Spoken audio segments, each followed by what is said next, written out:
Moving on to episode 11, things start to get really interesting as the Shadow Trooper employed by Dr. Hemlock is able to track down Fee, the pirate who often works with the Bad Batch, get aboard her ship, and extract the coordinates of Pabu Island.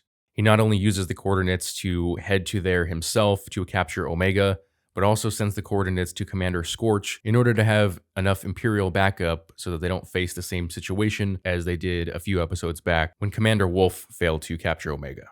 At this point, the Bad Batch is preparing to leave Pabu Island, likely due to the warning that Asajj Ventress gave them in the last episode, where she told them that despite wanting to hide, it was far too easy to find them. And in fact, as they're preparing to leave, that's when the Shadow Trooper arrives.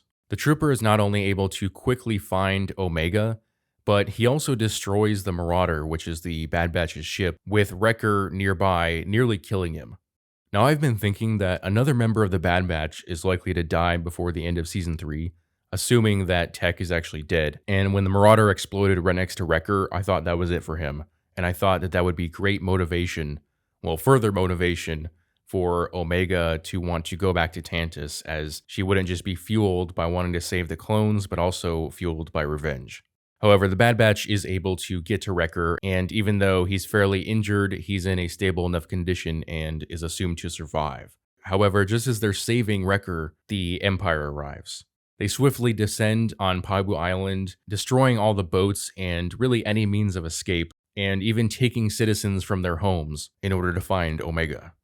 With the Marauder gone, and without even the ability to go out to sea, Hunter decides to try and steal one of the clone gunships so that they can contact Echo and Rex and hopefully find a way off the planet. However, he fails to successfully commandeer one of the ships as the Shadow Trooper shoots it down, much like he shot down their shuttle when they tried to escape him and Wolf a few episodes back. Again, I thought maybe they were going to kill off Hunter here, but he also survives. And while Crosshair and Omega were trying to hide, Omega becomes increasingly worried about how the Empire is treating the citizens of Pabu Island, and that basically all this destruction is because of her.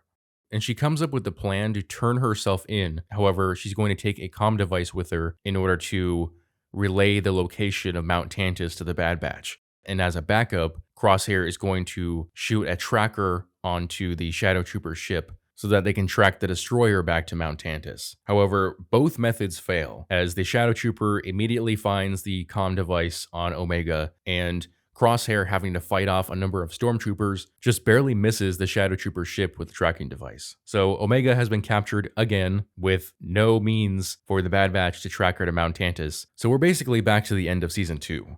Except in a way, the stakes are slightly lower, only because we know that just like the other Force-sensitive children, that they want to keep Omega alive and healthy so that they can continue to take genetic samples from her in order to find a way to replicate the M count in what will eventually be the clones of Palpatine.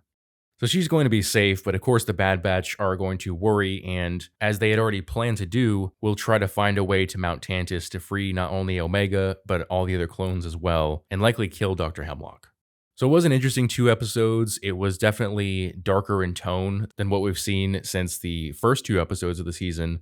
I think the stakes are a little bit lower now that we know how Omega is going to be treated, and we're also returning to the trope of the Bad Batch having to save Omega after she is captured. So hopefully they're going to do something different in the next few episodes, and that they're going to end Season 3 in a way that really provides some stakes to the galaxy and a greater impact on the Bad Batch themselves. But let me know what you guys thought about these 2 episodes in the comment section below. As always, if you enjoyed this video, I would appreciate it if you would hit that like and subscribe button, as well as the notification bell so that you never miss out on a new video. Thanks for watching.